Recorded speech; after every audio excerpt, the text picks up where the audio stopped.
ამერიკაში და უდიდესი ნაწილი თავისი ნაშრომებისა შემდგომ დაწერა და გამოაქვეყნა ამერიკაში ინგლისურ ენაზე. მისი ყველაზე ცნობილი ნაშრომები არის პოლიტიკის ახალი მეცნიერება და Order and History ქვია ასეთი მისი უზარმაზარი 10 ტომიანი ნაშრომი. სადაც ფაქტობრივად მთელი პოლიტიკური აზროვნების ისტორია ანტიკური სამყაროდან მე-20 საუკუნემდე აქვს გაანალიზებული. ერკ ფეგელინი იყო კათოლიკე, ღრმადმორწმუნე ადამიანი და შესაბამისად ხედავს აი ტრანსფორმაციების მე-20 საუკუნის კატაკლიზმების საფუძველს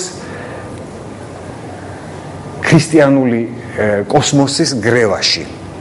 რამდენადაც როდესაც დაირღვა კათოლიკური ეს unam sanctam ერთიანი წმინდა, რაზეც იყო აგებული პოლიტიკური წესრიგი, მიგვიყვანა იქამდე, რომ წარმოიშვა ფსევდორელიგიები, რომელსაც და აი აქ სწორედ შემოაქვს მას ახალი ტერმინი. 1928 წელს გამოქვეყნდა მისი წიგნი, სათაურით პოლიტიკური რელიგიები და იქ ამბობს, რომ აი ამ ტრანსფორმაციამ მიგვიყვანა პოლიტიკური რელიგიების წარმოშობამდე. და მას ეს წიგნი ძირითადად ეძღვნება გერმანულ ნაციონალ-სოციალიზმს და მას განიხილავს იგი როგორც პოლიტიკურ რელიგიას. ამავე დროს იგი ასევე აანალიზებს ხოლმე ცოტა უფრო მოკლედ სტალინიზმს და ამ ორ ძირითად მოდელს იღებს როგორც ნიმუშებს პოლიტიკური რელიგიის. ფეგელინამდე უფრო ადრე რუსეთში რუსმა ემიგრანტმა ფილოსოფოსმა ნიკოლაი ბერდიაევმა გამოაცხადა, რომ რუსული ბოლშევიზმი ეს არის მართლმადიდებლობის სახეცვლილება და მეტი არაფერი. სადაც ბელადის კულტი იგავებს ღმერთის და მისი სუვერენის, მის მიწიერი სუვერენის ადგილს, მკვდარი ბელადი ღვთაების რანგში ადის, ხოლო ცოცხალი ბელადი არის ესეთი განსაკუთრებით სტალინს ეხება და მის მმართველობას. სხვათა შორის აღსანიშნავია ის, რომ უკვე არაერთმა სხვა ავტორმაც უწოდა სტალინის წითელი ბიზანტინიზმი, რაც რადიკალურად განსხვავდება ამავე დროს პირველი სახის კომუნისტური თუ ბოლშევიკური ტენდენციებისგან, რომელიც 10-იანი წლების ბოლოს თუ 20-იანი წლების დასაწყისში იყო გავრცელებული. თუ შევხედავთ პირველ წლებს საბჭოთა ხელისუფლების, ეს არის ექსპერიმენტების პერიოდი. უზარმაზარი ძვრები ხელოვნებაში, ლიტერატურაში, საზოგადოების რივი აქტივობის სხვადასხვა სფეროებში, როდესაც არ არსებობს ერთი რაღაცა ჩამოყალიბებული დოგმატური პრინციპი. და არის ძალიან დიდი ექსპერიმენტების პერიოდი. ეხლა მახსენდება Facebook-ზე ჩვენი დისკუსია, რომელიც ეხებოდა ლენინის სტილს. ამ ესეთი წიგნი არსებობს, ეწოდება ლენინის სტილი, მისი ავტორები არიან რუსული ფორმალისტური სკოლის, ლიტერატურათმცოდნეობაში ფორმალისტური სკოლის ფუძემდებლები და უმნიშვნელოვანესი წარმომადგენლები, ვიქტორ შკლოვსკი, ბორის აიხენბაუმი, ვინ იყო კიდე? არ აქვს მნიშვნელობა. საუბარია ლენინის სტილზე და ისინი განიხილავენ ლენინის ენას როგორც ლიტერატურულ ენას.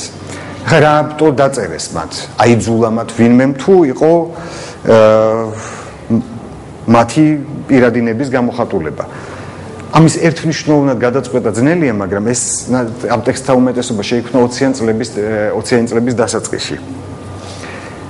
როდესაც ძალიან ბევრი რუსი ხელოვანი, ავანგარდისტი ხელოვანი საკუთარი იდეების განხორციელებას პოლიტიკურ რეალობაში გადასვლას ხედავდა ოქტომბრის რევოლუციაში.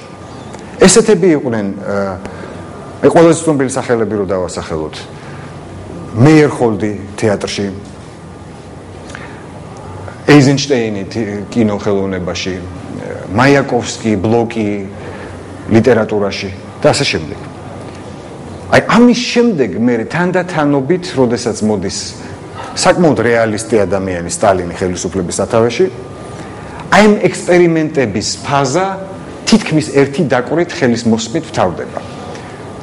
და გადადის ყველაფერი რაღაცა უფრო წყობ ტრადიციულ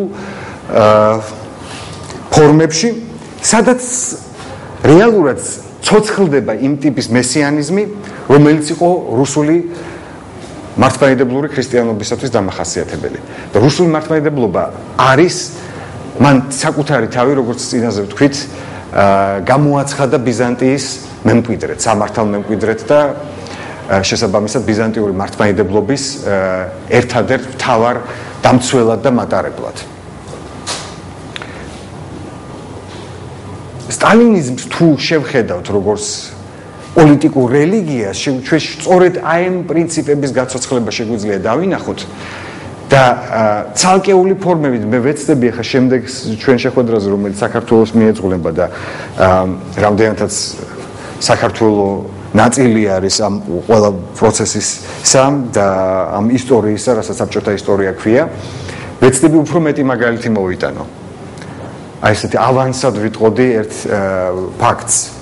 ყველამ კარგად ვიცით ბაზალეთის ტბა, ილია ჭავჭავაძის ლექსი. მისი მესიანისტური ინტერპრეტაცია მოხდა სტალინის დროს, ძალიან მარტივი ფორმით. ვინ იგულისხმა ილიამ აკვანში, იგულისხმა სტალინი.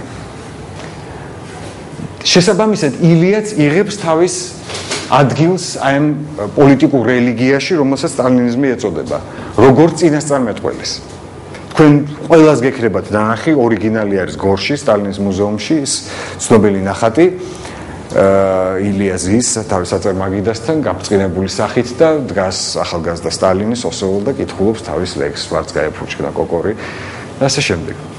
ანუ იკონოგრაფიულადაც საბჭოთა იკონოგრაფია, რომელიც ასევე სტალინის ეპოქაში ისახება, იმეორებს იმ ნიშნებს, რომელიც არის დამახასიათებელი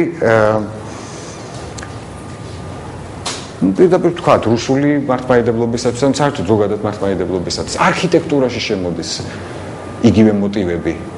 აი ეს გიგანტური სტალინური არქიტექტურა, საბორმეს, რასაც ეწოდებოდა დიდი სივრცის დაკავება. არის კიდე ესეთი პატარა ნიუანსი, რაც შეგვიძლია დავინახოთ, როგორ განსხვავდება, ვთქვათ, ნაციონალ-სოციალისტური პოლიტიკური კულტურა, ან რიტუალური კულტურა სტალინისტური რიტუალური კულტურისათვის. აი ძალიან თვალშისაცემია, ძირითადად სტალინი არასდროს არ გამოდის გარეთ მიტინგებზე და არ არის ორატორი არ ყოფილა. პირიქით რაღაცა დაწერილ სიტყვებს მამის ჯლოყინით ლაპარაკობს, არა?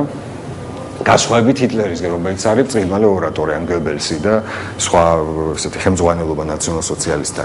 შესაბამისად, ეს არის დახურულ სივრცეში. ძირითადად სტალინი გამოდის ყოველთვის დარბაზში, დახურულ სივრცეში. ანუ გარკვეულწილად იმეორებს ისევ და ისევ აი ტაძრულ საბორნესს, რაც არის უფრო ახლობელი რუსული მართლმადიდებლური ან ზოგადად მართლმადიდებლური ტრადიციისათვის. მისი ჩანაცვლება როგორც ლოცვის და თაყვანისცემის ობიექტისა, აი აქ შეგვიძლია მართლა პირდაპირ დავინახოთ იმ ხაზის გაგრძელება, რომელიც იყო ჯერ ბიზანტიის იმპერატორის ღვთაებრივ რანგში აყვანის იდეაში, შემდგომ უკვე ცარი ბაჭუშკა რუსულ მართლმადიდებლობაში. ქართულს შეგნებულად ვტოვებ, რადგანაც ჩვენი შემდგომი საუბრის თემაა. და გამოისახება აი ამ პიროვნების ასეთი კულტის გაჩენით. მისი პიროვნების კულტის დანგრევა იწვევს კიდევაც უკვე რეალურად გრევას იმ სახელმწიფოსი, რომლის უმნიშვნელოვანესი ელემენტიც არის აი ამ იმპერატორის კულტი. წითელი იმპერატორის კულტი. ისევე როგორც გავიხსენოთ წინასწარ ვახსენეთ კონსტანტინოპოლის პატრიარქ ანტონიუსის წერილი მოსკოვის მთავარ ვლადიმირისადმი. არსებობს ერთი ეკლესია, არსებობს ერთი იმპერია და არსებობს ერთი იმპერატორი და აი ამ სამ პიროვნებას თუ ამ სამ სუბსტანციას უნდა ვცეთ თაყვანი. ამაზე დგას მართლმადიდებლური სამყარო და უფლება არ აქვს ერთი ელემენტი გამოვაცალოთ. თუ გამოეცლება ეს ერთი ელემენტი, როგორც თქვა ბიზანტიის იმპერიის მოსპობით მოხდა, ის უნდა შეიცვალოს მესამე რომის სახით. ბერძეევის იდეა სწორედ ეს იყო, რომ საბჭოთა რუსეთი ეს არის მოსკოვის როგორც მესამე რომის ტრანსფორმაცია და ამ რელიგიური იდეის გაცოცხლება პოლიტიკური რელიგიის სახით. იგივე ხდება ნაციონალ-სოციალიზმი, იქნება ეს გერმანული ნაციონალ-სოციალიზმი თუ იტალიური ან ესპანური ფაშიზმები. პოლიტიკური იდეები თუ იდეოლოგიები ადის რელიგიურ ხარისხში. აქ ამ შემთხვევაში თუ საბჭოთა იდეოლოგია თვით სტალინის დროსაც კი ოფიციალურად ტრანსნაციონალურია, იქ თაყვანისცემის ობიექტი უფრო მეტად არის სამშობლო ან ერთი რასა, ერთი ნაცია და ასე შემდეგ. ამიტომაც ნაციზმი ვთქვათ, რასისტული სისუფთავის კანონი, რომელიც შემოდის გერმანიაში და ასე შემდეგ. ანუ ისევ და ისევ გავიხსენოთ ეს გამიჯვნები, ელინი ბარბაროსი,